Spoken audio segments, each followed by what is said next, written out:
qui concerne la promotion de la démocratie en Afrique, dans nos États africains, particulièrement en Afrique francophone, il y a, il me semble, de nouveaux défis auxquels les États doivent faire face.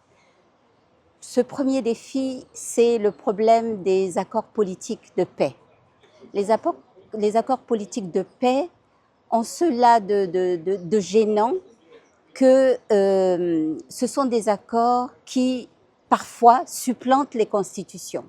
Donc, il y a un problème là, en tant que juriste en tout cas, qui se pose. Est-ce que les accords politiques de paix sont supérieurs aux constitutions ou, normalement, doivent être en harmonie avec les constitutions? Ceci est la première question.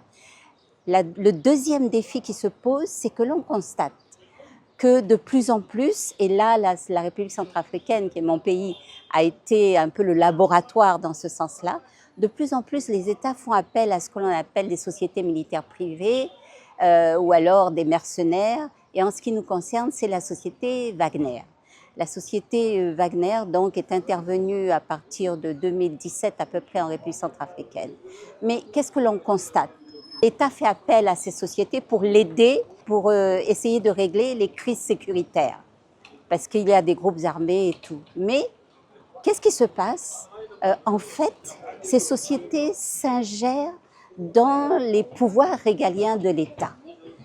Par exemple, dans la justice, ils s'ingèrent également dans la gestion des finances, et parfois on se demande si ce ne sont pas eux qui décident en fait de ce qu'il faut faire en matière pour régler les crises sécuritaires.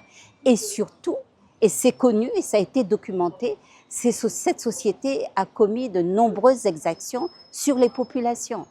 Donc à partir de ce moment-là, ça pose un problème parce que le droit international public a réglé les problèmes de coopération entre États, mais n'a pas réglé les problèmes de coopération entre un État avec ses pouvoirs régaliens et une société militaire privée ou des mercenaires. Et mieux encore, l'Afrique a adopté une convention qui dit que le mercenaire est un criminel et qu'il faut le poursuivre. Donc il y a une contradiction qui est fondamentale et qui me semble il faudrait la régler un jour ou l'autre.